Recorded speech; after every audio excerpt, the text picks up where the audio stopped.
Teologia do Avivamento.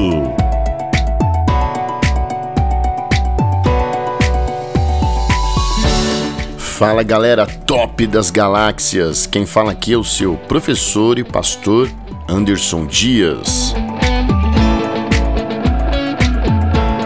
E nós estamos nesse projeto teológico Teologia do Avivamento, onde nós temos aqui aulas gratuitas com conteúdo sensacional. E hoje nós estamos nessa matéria, a doutrina de Deus.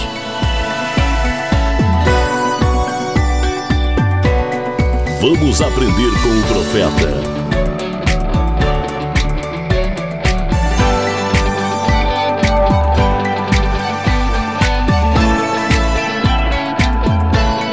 Mas antes de começar, eu gostaria de pedir uma ajuda para você para o crescimento do nosso canal, né? Gostaria que você estivesse aí deixando o seu like, se inscrevendo no nosso canal e ativando as notificações para que sempre quando tiver um vídeo novo, o YouTube está te avisando. E não esqueça também de compartilhar para o maior número possível aí de pessoas para nos ajudar no crescimento desse projeto, amém? Vamos orar nesse momento, porque a nossa teologia ela é cristocêntrica, bibliocêntrica, né? E nós dependemos de Deus para todas as coisas, inclusive para compreender e contextualizar a teologia em uma boa exegese, numa harmonia da homilética e do conhecimento correto. Espero poder te ajudar nesta missão dada hoje em nome de Jesus. Vamos orar nesse momento?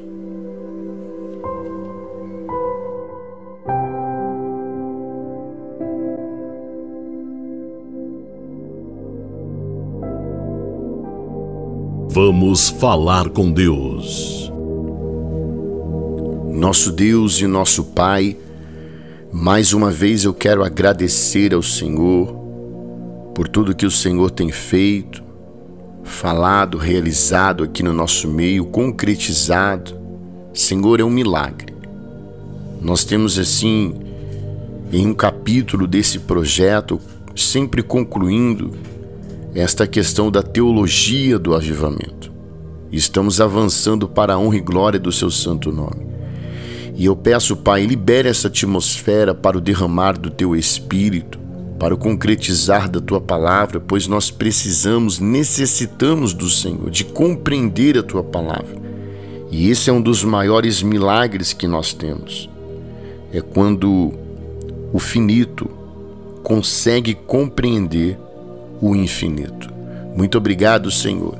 Eu te agradeço e eu te louvo e peço, fica conosco, pois precisamos do Senhor, em nome do Senhor Jesus Cristo. A vitória é nossa, em nome de Jesus. Teologia do Avivamento. Bora lá então, galera. Vamos aprender com o profeta. Bom, nossa aula passada, nós estivemos falando sobre Deus se revelando. Ou seja, a revelação de Deus. Então nós aprendemos que Deus ele se revela na natureza, Deus se revela em Israel. Israel é o relógio escatológico de Deus, né? Se você quiser compreender Apocalipse, escatologia, é só observar Israel. Nós aprendemos que Deus também se revela aos profetas, Deus se revela aos apóstolos e Deus se revela à igreja. Hoje nós vamos falar sobre a natureza de Deus. Na minha oração eu falei que isso é um milagre, né? Este é um milagre, que é o finito, nós compreendendo aquele que é infinito, Deus. E hoje, nesta lição, nós vamos falar sobre a vida de Deus, a espiritualidade de Deus, a personalidade de Deus, tá? E a autoexistência de Deus, aqui nas minhas anotações. Vamos lá então, papel e caneta, caderno e caneta, né? Sempre anotando tudo, para que não caia na linha do esquecimento depois, né? Vamos lá então.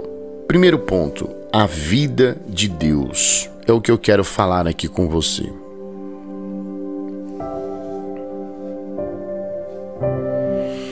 Há coisas que existem e, no entanto, não têm vida. Muitas coisas, hoje existem e não têm vida. Por exemplo, lá no Rio de Janeiro, da nossa aluna dedicada Teresa, o pão de açúcar. Ele existe, mas não tem vida. Os Alpes suíços, a Cordilheira dos Andes, o Monte Everest, ou até mesmo as grandes rochas de Gibraltar. Mas Deus, ele não só existe. Eu falei de coisas que existem e não têm vida. Compreende? Mas Deus, ele não só existe, ele é vivo. Ele possui vida. Ou, desculpe eu dizer, olha o texto aqui, João 5:26. Ele é a própria vida. Forte, né? Então vamos ver o que a Bíblia, as Escrituras Sagradas, falam a respeito disso. Nós observamos que a Bíblia inteira, ela revela Deus como um ser supremo, um ser vivo, uma pessoa poderosa, o Todo-Poderoso, que realiza e que também faz todas as coisas a existirem, preste atenção, de acordo com o seu soberano decreto. Ok? Observamos nas Escrituras a vida de Deus agora no Antigo Testamento. Vamos falar do Antigo e do Novo Testamento em relação à vida de Deus.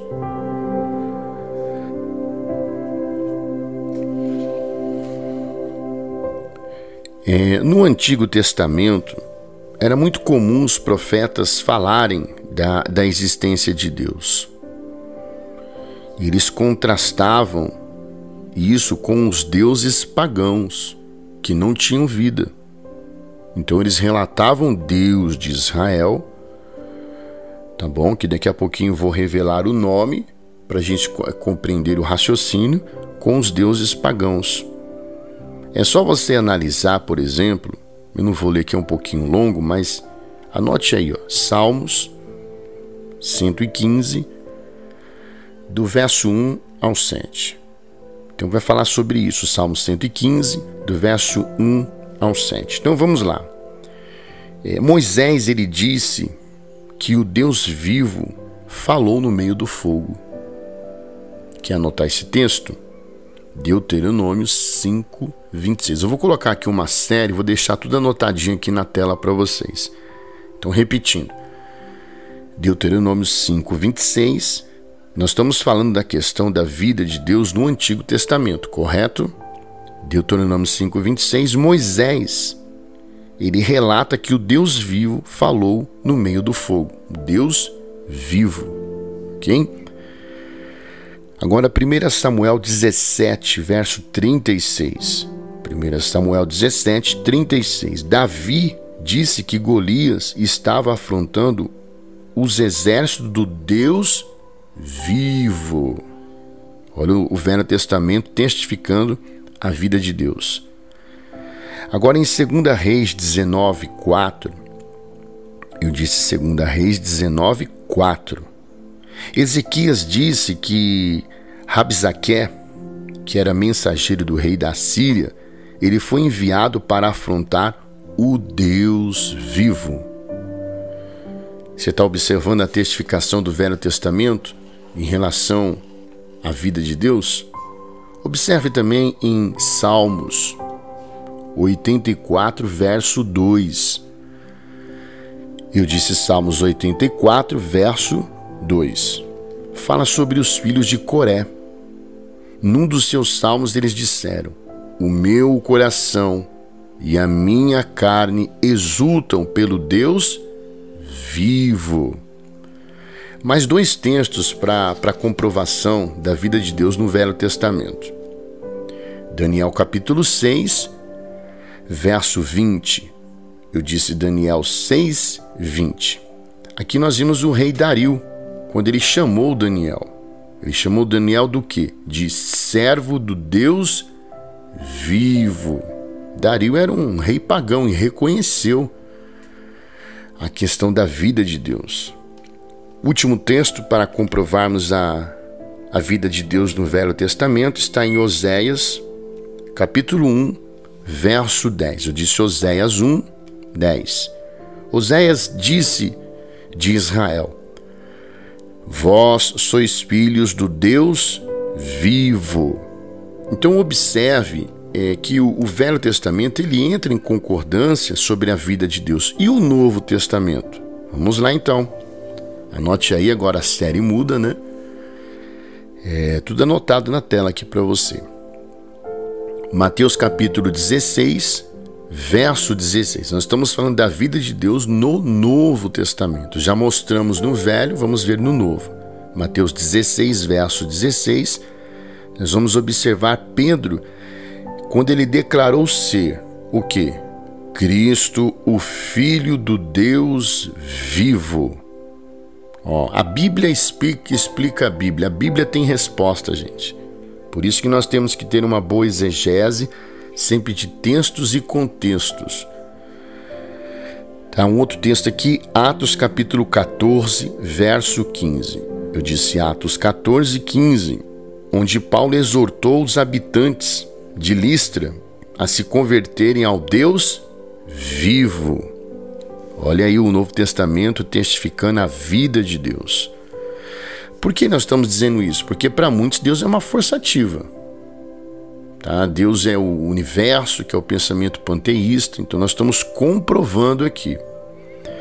Vamos lá agora. Mais um. 1 Tessalonicenses, capítulo 1, verso 9. Eu disse 1 Tessalonicenses, capítulo 1, verso 9. Paulo declarou que os cristãos de Tessalônica haviam deixado os ídolos, convertendo-se ao Deus vivo. Mais uma vez, mais um texto. 1 Timóteo 3,15. Eu disse 1 Timóteo, capítulo 3, verso 15, quando Paulo chama a igreja de propriedade do Deus vivo. E último texto para averiguarmos aqui a vida de Deus no Novo Testamento está em 1 Timóteo 4,10. 1 Timóteo 4,10.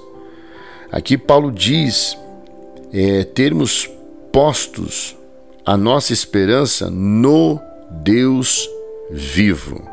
Interessante, né? Então, tanto o Velho quanto o Novo Testamento harmonizam, eles vão se harmonizar na questão da vida de Deus. Agora, o que é vida? Vida é um termo que não pode ser plenamente definido. Sabia disso? A ciência, por exemplo, ela define como a correspondência entre os órgãos e o ambiente. Mas e em relação a Deus?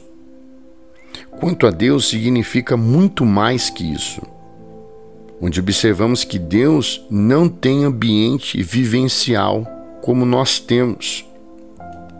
A vida de Deus, eu diria que é sua atividade de pensamento, sentimento e vontade. Isso é a questão da vida de Deus. Então nós somos aqui a nossa primeira parte, a vida de Deus.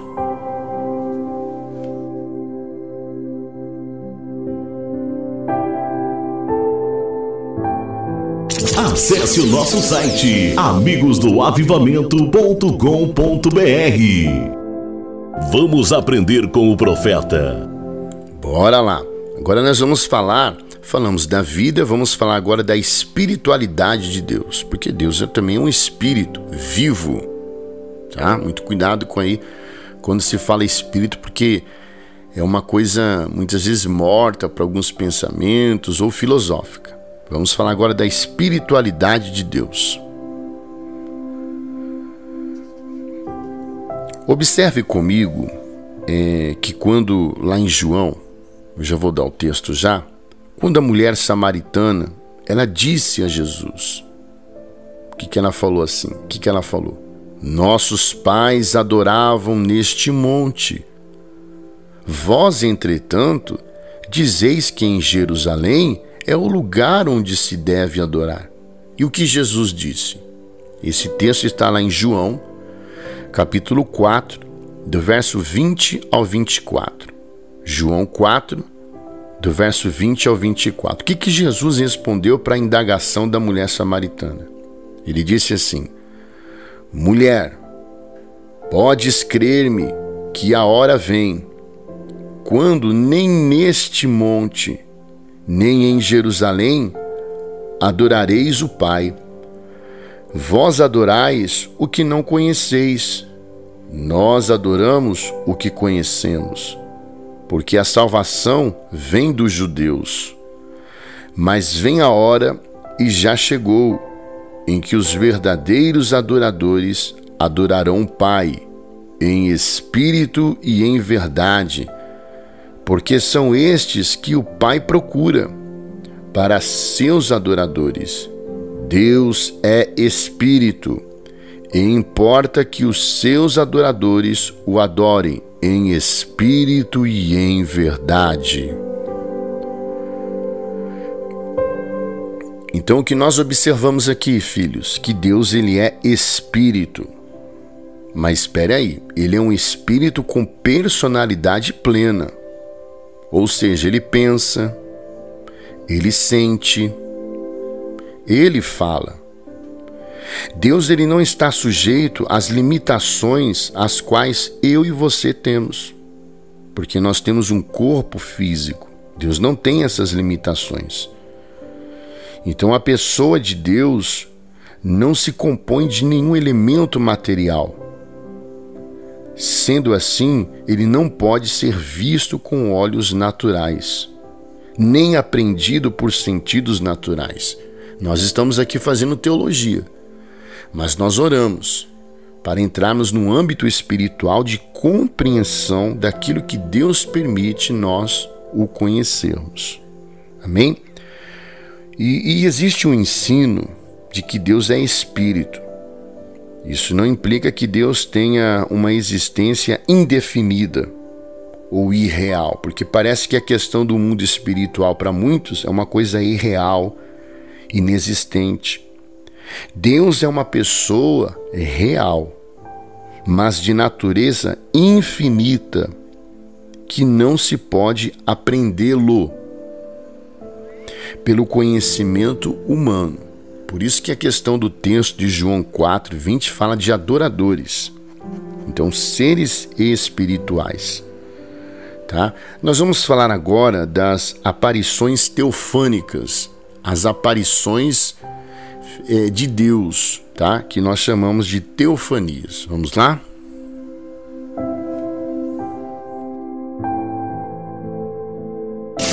Ligue e participe pelo nosso WhatsApp 011 95901 7043. Amigos do Avivamento. Vamos lá então agora para as aparições teofânicas, tá? Nós vamos dar alguns textos aqui, eu sempre vou deixando anotado esses textos aqui na tela para você. Então, primeiro ponto, ninguém jamais viu a Deus. Isso é uma declaração do apóstolo João no seu evangelho, tá? Aqui é no capítulo 1 e verso 18, tá? João 1, 18. Ninguém jamais viu a Deus. Mas aí, agora confundiu. Eu citei João que jamais viu Deus, mas olha o texto aqui, ó. Êxodo 24, verso 1 e 10. Êxodo 24, 1 e 10. Nós vamos ler que Moisés e alguns anciões de Israel, o que diz o texto? Viram a Deus. Peraí, pastor, lá em João diz que ninguém jamais viu a Deus. E aqui em Êxodo o Senhor agora abriu um enigma, dizendo que eles viram a Deus. E agora? Não há contradição nenhuma aqui no texto. O que João quer dizer é que nenhum homem jamais viu Deus como ele é, ou seja, na sua essência. Mas nós sabemos que Deus pode o quê? Se manifestar em forma corpórea. Como é o nome disso? Teofania. Está escrito aí, ó, teofania. No Antigo Testamento, Deus apareceu em forma de anjo. Você pode ver lá em Gênesis, vou dar mais uma série de textos, tá? Gênesis 16, 9. Isso lá no Antigo Testamento. É Deus aparecendo em forma de anjo, chamado o anjo do Senhor. Você vai observar no texto, o anjo do Senhor, Gênesis 16, 9. Já em Êxodo 32, verso 34, você vai ver a palavra anjo. E aqui é o Senhor Deus. Tá? Isso são teofanias angelicais, certo? Observe também em Malaquias 3:1, eu destaco esse, Malaquias 3:1, que fala do o anjo da aliança. Observaram aí que interessante? A verdade da espiritualidade de Deus que nós compreendemos aqui é que ela é revelada em nosso ser espiritual. Então, para você compreender a Deus na questão da sua espiritualidade, você tem que ter uma espiritualidade avançada. Não é ser espiritualista. Uma coisa é ser um ser espiritualista e ser um ser espiritual. Tem uma diferença, tá? Deus não é apenas o nosso Criador, mas é o Pai de nosso espírito. Nós somos o quê? A sua geração, conforme João 4:24. Então Deus, ele é um ser racional. E nós sabemos que Adão, antes de pecar, certamente ele poderia revelar isso de maneira muito melhor, ok? Terminamos aqui a questão da espiritualidade de Deus. E agora nós vamos para a questão da personalidade de Deus. Vamos lá? Teologia do Avivamento. Vamos aprender com o profeta. Bora lá, galera. Vamos falar agora da personalidade de Deus, ok? O ensino de que Deus é um ser pessoal é verdade contrária ao ensino do panteísmo. Você lembra que eu sempre falo do panteísmo? O panteísmo ensina que Deus é tudo e tudo é Deus. O panteísmo fala que Deus é o universo e o universo é Deus. E que ele não existe separado daquilo que se alega ser sua criação. Isso aqui é o pensamento panteísta, tá? Nós acreditamos que Deus é um ser pessoal. E qual o significado, então, de personalidade?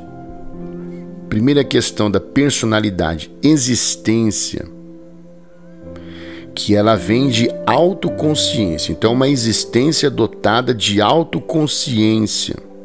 Isso é personalidade. Que também vem com o poder de autodeterminação. Filhos, não confundam personalidade com corporalidade.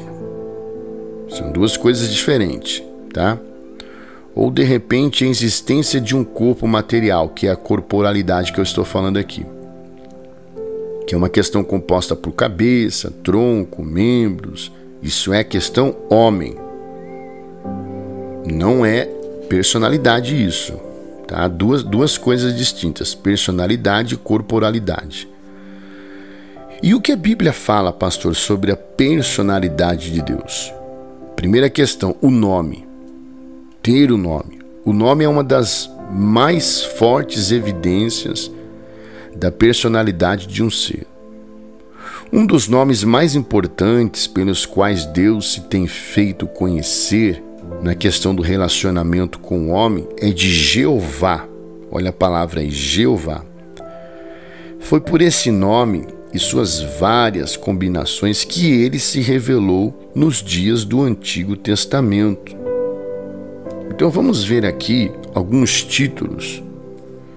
Deixa eu ver se vai ser isso aqui que eu vou falar agora. Isso. As questões aqui no Velho Testamento da personalidade de Deus. Vamos lá?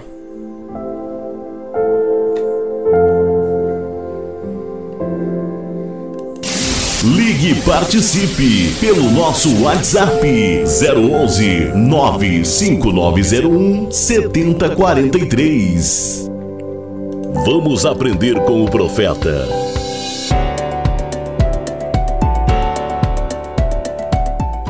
Pera aí que eu troquei as vinhetas aqui, né? Agora sim, vamos lá. Então vamos falar da questão da personalidade de Deus no Velho Testamento. O nome Jeová, ele vem combinado, deixa eu arrumar minhas vinhetas aqui, é um monte de botão, mas a benção é grande. Então o nome Jeová, ele é combinado com outras palavras que formam o composto deste nome santo. Então, por exemplo, eu vou anotar também aqui na tela para vocês, tá? Êxodo 3:14. O que diz em Êxodo 3:14?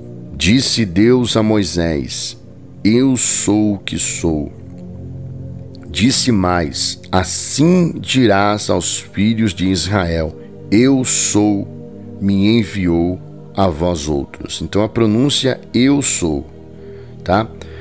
Mais um título que nós temos aqui, que está em Gênesis 22, verso 13 e 14. O que diz em Êxodo 22, 13 e 14?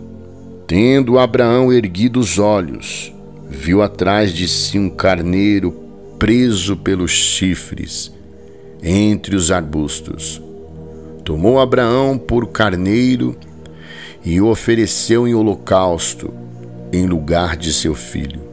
E pôs Abraão o nome daquele lugar: O Senhor proverá. Daí disse-a até o dia de hoje: No monte do Senhor se proverá. Então, uma outra questão de um título de Deus, Jeová Jirê, tá? Aqui é o texto que eu falei, que é o Senhor proverá. Eu vou falar o título e falo o texto bíblico, tá? Um outro título também, Jeová Nissi. Jeová Nissi significa Jeová é minha bandeira. Está lá em Êxodo 17:15. E o que diz em Êxodo 17:15? E Moisés edificou um altar e lhe chamou: O Senhor é minha bandeira. Jeová Nissi. Nós vamos ter também Jeová Rafá. O que significa Jeová Rafá? O Senhor que sara. Está lá em Êxodo 15:26.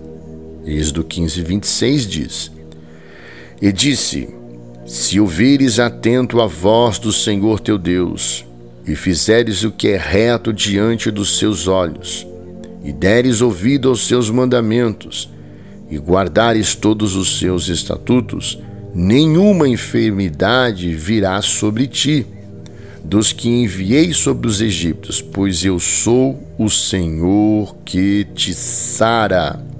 Jeová Rafá. Vamos observar também Jeová Shalom. O que significa Jeová Shalom? O Senhor é nossa paz. Está lá em Juízes 6:24. E o que diz em Juízes 6:24? Então Gideão edificou um altar ao Senhor e lhe chamou de O Senhor é paz. Ok? Jeová Shalom. Nós temos também Jeová Raá. Está tudo escrito aqui, tá bom? Jeová Raá, que é o Senhor é meu pastor. Obviamente, Salmos 23, né? Verso 1. O Senhor é meu pastor, nada me faltará. Jeová Raá.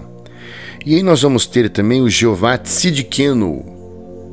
Complicado, mas está escrito na tela para você. Jeová Tzidkenu, que significa Senhor, justiça nossa. Está lá em Jeremias 23, verso 6. Jeremias 23, 6 diz: Nos seus dias, Judá será salvo, e Israel habitará seguro. Será este o seu nome, com que será chamado Senhor, justiça nossa. Forte, né? Nós vamos ter também Jeová Sabaote, ou Jeová Tsevaote, né? Jeová Sabaote, eu vou colocar aqui, que significa Senhor dos Exércitos. Está lá em 1 Samuel 1:3. Então 1 Samuel 1:3 diz: este homem subia da sua cidade, de ano em ano a adorar e a sacrificar ao Senhor dos Exércitos em Siló. Então, Senhor dos Exércitos, Jeová Sabaote. Vamos ter também Jeová Samar. Jeová Samar significa o Senhor está presente. Você vai observar essa pronúncia em Ezequiel 48:35. Ezequiel 48:35 diz: 18.000 côvados ao redor, e o nome da cidade desde aquele dia será: o Senhor está ali. Jeová Samar, o Senhor está presente, né? Nós temos agora Jeová Elion. Jeová Elion significa Senhor Altíssimo. E a base bíblica está lá em Salmos 97, verso 9. O que diz Salmos 97, 9? Pois tu, Senhor, és o Altíssimo sobre toda a terra. Tu és sobremodo elevado acima de todos os deuses. Então, Senhor Altíssimo, Jeová Elion. E para terminar a série como conhecemos, dos 1000 nomes de Deus e suas variantes, né? Jeová Mikadiskim. Jeová Mikadiskim significa o Senhor que vos santifica. Está lá em Êxodo 31:13.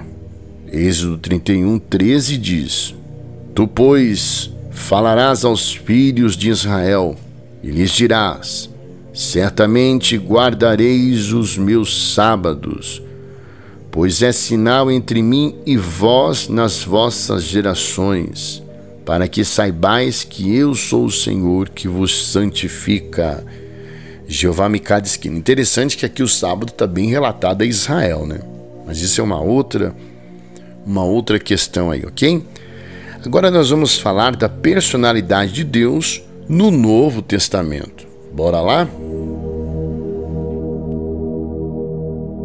Acesse o nosso site amigosdoavivamento.com.br.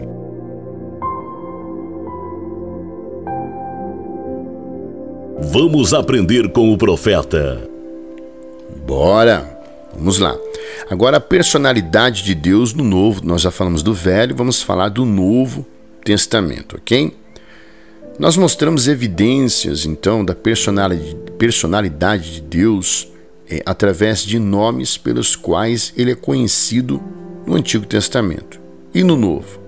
O Novo Testamento, ele se revela pelos nomes Theos, tá vendo aí na tela? Que é igual a Deus.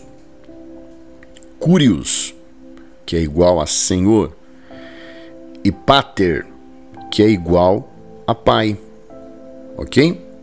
A personalidade de Deus, ela pode ser provada não só pelo que ele é, mas também pelo que ele faz e pelo também seus sentimentos que lhe são comuns. Então, vamos ver aqui a questão da personalidade de Deus, como pode ser vista, tá?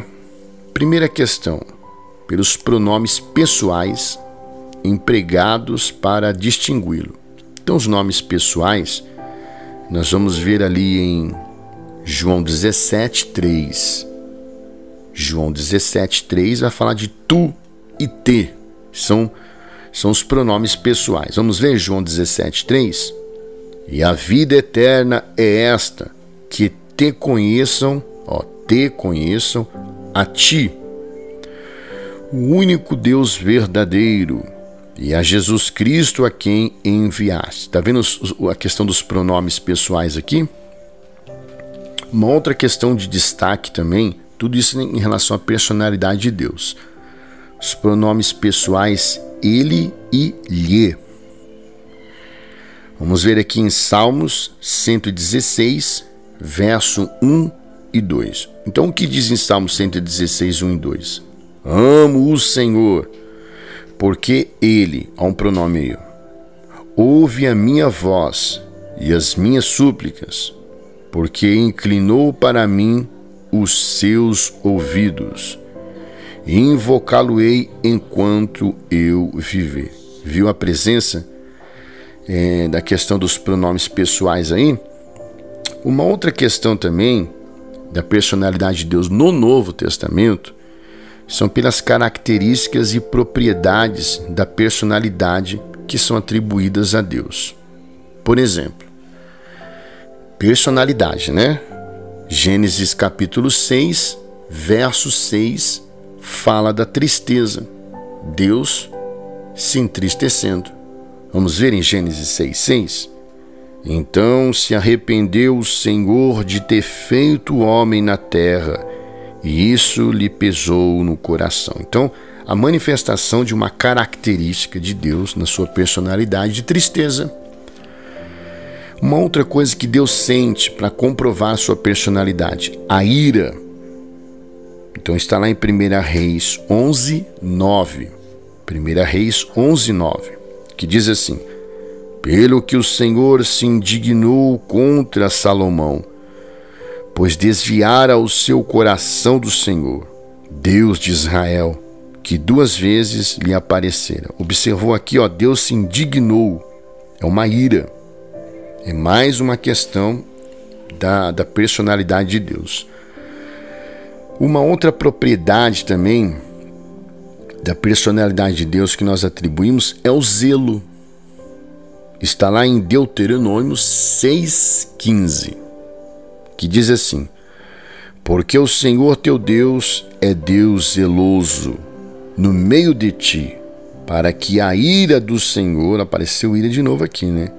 Teu Deus se não acenda contra ti e te destrua de sobre a face da terra. Então aqui nós vemos a questão de mais uma personalidade no Novo Testamento, do zelo de Deus. Isso é no Novo, tá? Vamos ver também um outro atributo da personalidade, o amor. Está lá em Apocalipse 3:19. Apocalipse 3:19 diz: eu repreendo e disciplino a quantos amo, né? Se põe zeloso e arrepende-te. Então aqui é a manifestação do amor para mostrar a personalidade de Deus. Mais um atributo também, o ódio. Provérbios 6:16. Isso em relação a Deus, tá? E o que diz Provérbios 6:16? Se coisas o Senhor aborrece, e a 7ª sua alma abomina. Então são características e atributos aqui que nós temos para a personalidade de Deus. Nós observamos também uma outra personalidade, que é Deus como pai de seus filhos, né? Deus como pai, lá em Gálatas 3:26. Gálatas 3:26 diz: pois todos vós sois filhos de Deus mediante a fé em Jesus Cristo, ok? Então falamos da personalidade de Deus no Velho Testamento e a personalidade de Deus no Novo Testamento. Agora nós vamos para uma outra parte, já indo quase aí ao final, né? Já ao final, na verdade. E nós vamos falar da autoexistência de Deus. Vamos lá?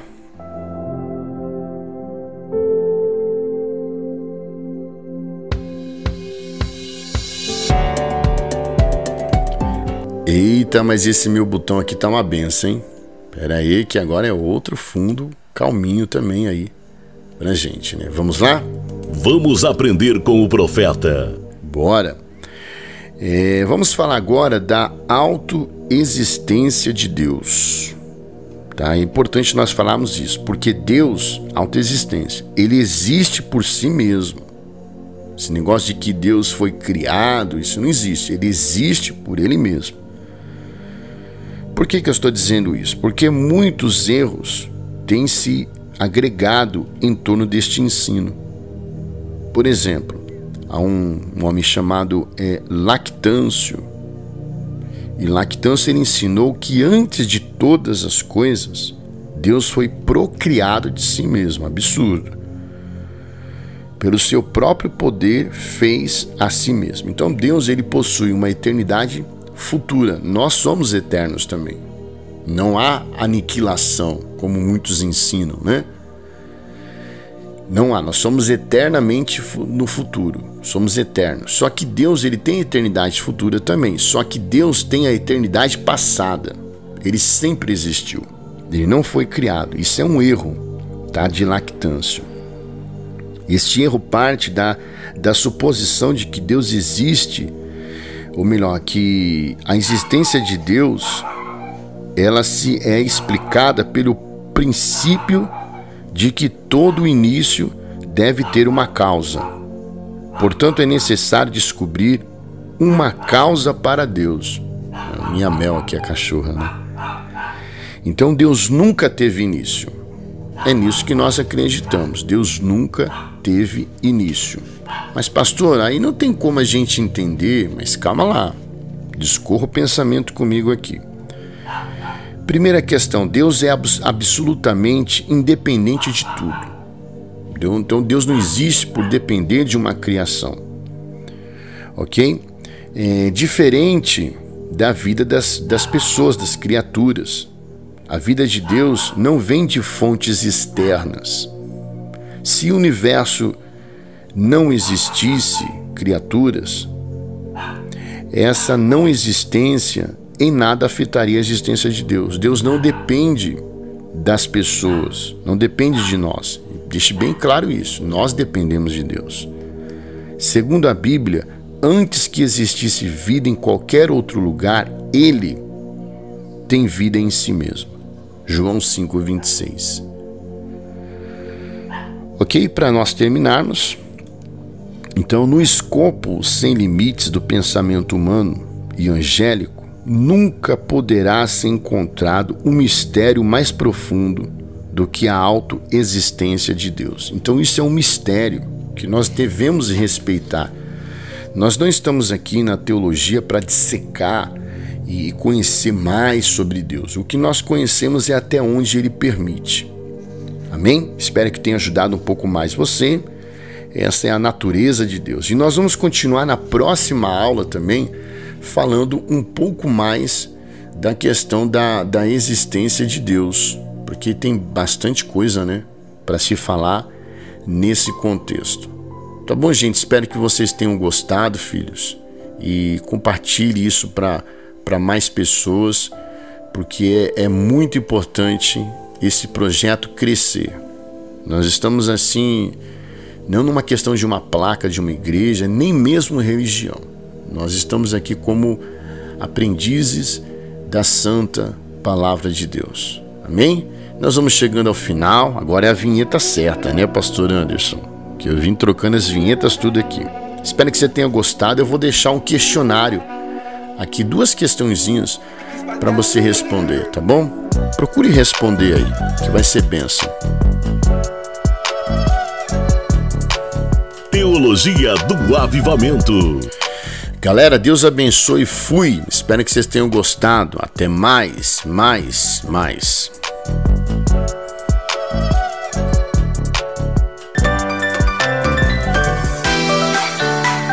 Chegamos ao final de mais uma edição do nosso programa. Até mais e Shalom Adonai.